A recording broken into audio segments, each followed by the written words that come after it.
이렇게 한번 다루고 가겠습니다. 어제 그 포털이 민주당의 박용진 의원이 대선 출마한다는 걸 띄우더라고요. 나는 뭐 그 내용에 대해서는 구체적으로 다루고 싶지가 않은데 이런 걸 띄우는 저희가 뭘까? 어떤 언론이 그 박용진의 대선 출마에 대해서 띄우고 포털은 그걸 하루 종일 노출시키고 나는 의도가 있다고 보는 거예요. 그럼요. 그거는 지금 그 이재명, 이낙연 양강구도가 안 깨져요. 이거 깨질 가능성이 지금으로선 굉장히 낮죠. 그러면 이 무력화시키는 전략은 뭐냐? 거기에 그 추어 한 마리 푸는 거예요. 풀어. 그래서 희화화시키는 거예요. 지금 그 박용진 의원이 대권 나온다니까 희화화돼요. 그냥 이 대선판이. 대권 나온다고 말한 건 아니고요. 광주 MBC하고 인터뷰에서 서울시장 나갈 거냐 물으니까 서울시장보다는 정치개혁 과제를 고민하고 있다. 기득권에 맞서서 변화와 분열에 맞서는 통합, 미래를 향해 가는 전진 등 열정적 에너지를 화두로 던지고 길을 열어보겠다는 생각이다. 요거를 이제 어떤 언론이 대선 나가는 거다 이렇게 불을 지피는 거예요. 사실 박용진 입에서 대선 나간다는 얘기가 나온 게 아니거든요. 근데 그 소문을 저는 들었거든요. 그리고 저분이 얘기하는 정치 개혁이나 기득권 뭐 어쩌고 그게 뭔지가 불분명하죠. 그 박용진 씨는 어떻게 보면은 진보당에서 출발해가지고 진보 정당에 출발해가지고 사실은 굉장히 빠르게 기득권화 되어 버린 사람 중에 하나라고 봐요. 김한길 대표 때 비서실장인가 하지 않았나? 김종인 체제에서도 종천 받았던 바로 그런 인물인데. 아니다. 김종인 위원장 때도 네. 하여튼 비서실장이었나 뭐 그래요. 그러니까 고위직을 맡았어요. 그러면서 요즘에는 이제 저쪽에서 하는 프레임으로는 조금 박해, 조금 박하다. 조응천, 금태섭, 박용진, 김혜영 뭐 이렇게 해가지고 이 사람들이 민주당에 진짜로 소신 있는 목소리다라는 프레임 안에 들어있는 사람인데 어쩔 때는 내 편 지켜야 될 때도 있거든요. 내 편 지키지는 못하고 자꾸 남의 편을 들다가 이쪽에서 버림받으면은 금태섭처럼 탈당해 나가고 그런 사람이 대선을 노린다는 건 불가능하다고 봅니다. 저는 그분들 전략은 명확하게 제가 늘 얘기하지 않습니까? 제가 국회에 있을 때 어떤 그 기자가 와서 문재인 대표 한 줄만 약하게라도 비난해 주면 일면 탑이다. 지금은 민주당 비난하고 문재인 대통령 비난하면 민주당 쪽 사람이 막 보수 언론에서 띄워주고 종편에서 띄워주고 심지어 요즘 한겨레 경향까지 띄우네. 그러니까 이분들의 그 풍향계가 딱 거기에 맞춰져 있는 거예요. 그래서 금태섭 의원이 어떤 일을 당했습니까? 이 인지도 5%도 안 되는 여성 정치 신인에게 경선에서 진 거 아닙니까? 그러면 반성을 해야지. 지금 아무리 정치가 그래도 기본은 있어야죠. 저는 이런 이야기를 하나 해드리고 싶습니다. 민주주의 역사라고 하는 게 무엇을 기본으로 가는지를 모르는 사람들 이야기예요. 예를 들어서 노무현 대통령이 된 이유를 박용진은 자기 포지션에 찾았거든요. 틀린 말이에요. 대한민국 역사의 민주주의 역사는 아주 간단히 말하면 민주당 지지층의 역사인 거예요. 근데 그 숫자가 적으면 대선을 내주는 거예요. 근데 이제 긍정과 부정의 에너지가 서로 부딪히는 거거든요. 근데 박근혜 탄핵을 기점으로 해가지고 그 민주의 범위가 훨씬 넓어졌단 말이에요.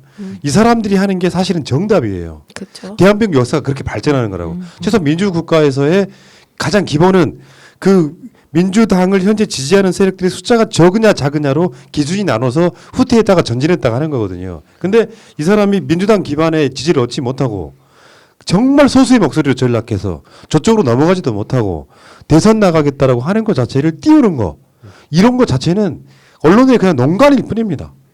택도 없는 소리다 이런 이야기예요. 그럼요.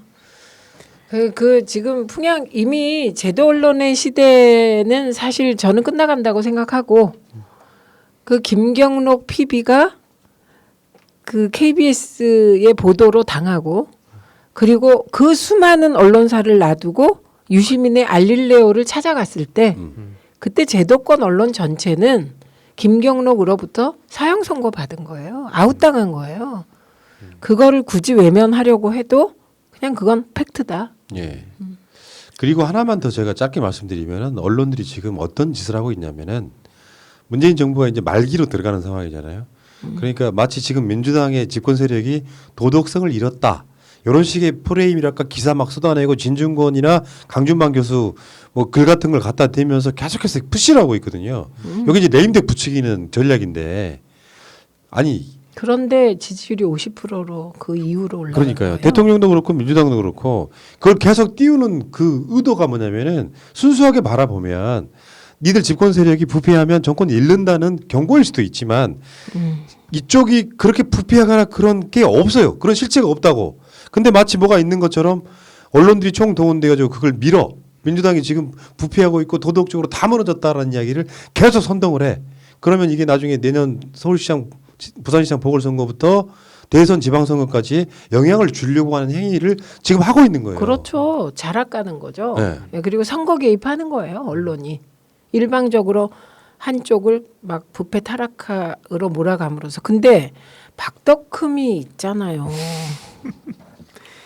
사이즈가 다른. 그 대한민국의 그 자칭 보수들한테 하고 싶은 얘기가 이 유스타즈 우리 단체 와서 활동 열심히 해라. 뭐냐면 그 유스타즈 활동이 저는 그 맥락에서 시작이 된 거거든요. 요즘 청년들도 그렇고 막 스카이 대학 다니는 친구들부터 해서 주체성이 없다. 그러니까 뭐냐면 내가 뭘 좋아하고 잘하고 뭐 내가 어떤 의견을 가지고 이런 게 아니라 기존의 뭐 선생님이나 뭐 기존의 어떤 사회에 거기에 초점을 맞추고 나를 그다음에 이렇게 뒤로 두고 생각하다 보니까 근데 지금 그 현상이 지금 자칭 보수 정당에서 그대로 나오는 거라 보거든요. 맨날 일단 문재인 대통령 뭐래? 그러면 그거 난 반대. 약간 이거잖아요.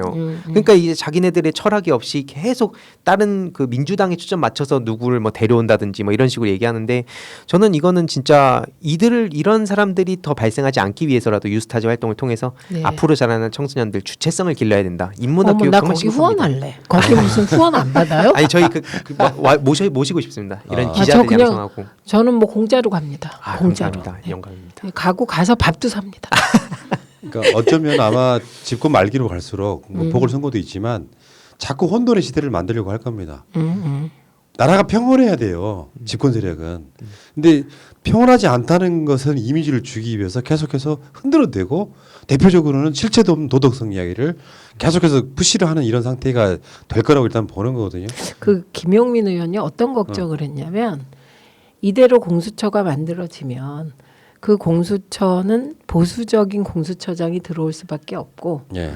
그 공수처의 구성원들도 10년 이상의 뭐 검사 뭐 판사 자격으로 되어 있기 때문에 정말 그 보수적으로 구성돼서 윤석열 총장보다 더 심하게 은근히 그 정권을 흔들라고 그것만 이잡듯이 뒤질 수 있다 이런 걱정을 예. 하더라고. 근데 그 되게 타당하죠. 근데 제가 걱정 안 하셔도 되는 한 가지만 말씀드릴게요. 문재인 대통령 주변은 깨끗하다. 이게 제일 중요해요. 근데 이런 것도 있어요. 민주시민들이 이제 안 속아. 노 대통령 드라마가 있어요. 굉장히 깊게 각인되어 있는 드라마가 있어요.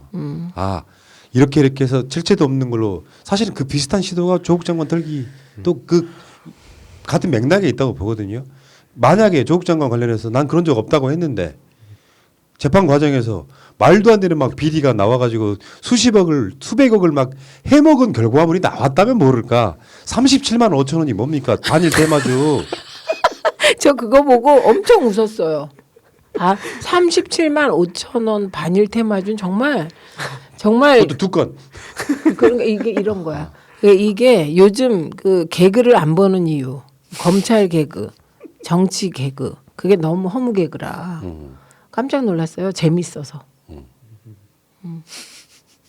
우리에게 웃음 주는 결과고 아유 조국 전 장관도 그렇지 해먹으려면 그 부인도 그렇지 제가 말씀드리잖아요. 박덕흠 의원하고 사이즈가 다르다고. 청와대 수석이 5천만 원이고요. 아 그리고 강기정 수석. 그리고 37만 5천 원 그거 주식 그 해서 벌고 욕 먹습니까? 아. 3천만 원도 아니고 3억도 아니고 30억도 아니 아니고. 우리 같으면은 정상 쟤들이 혹시 광인 전략 아닐까요?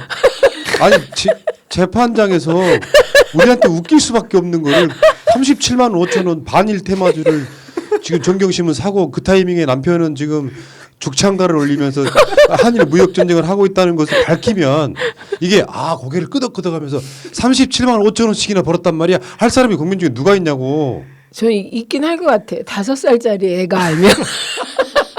엄청 큰 돈이잖아요. 37억 5천억이란 모를까. 아니면 그 코로나 시기 요즘 코로나 블루 얘기도 예. 있잖아요. 다들 지쳐 있으니까 한번 이렇게 웃고 가라고 그러니까 활력을 주려고. 기쁨 우리에게 웃음 주시고 그 기쁨 검사님 주시려고. 훌륭하시다. 예. 우울한 예. 이런 국민들 위해. 요새 기쁨 많이 주세요. 삼성 재판에서 그 검사님은 그냥 그 재판장을 박차고 나가셔서 웃음 주셨어요. 그냥 나갔대요. 그건 재판 사상 검사가 그렇게 박차고 나간 건 또 처음이라는. 예. 요새 기쁨이 곳곳에서 그러니까요. 현우 터집니다. 자, 크리스마스 얼마 안 남았습니다. 기쁨이 오셨네. 끝내요, 끝내. 아,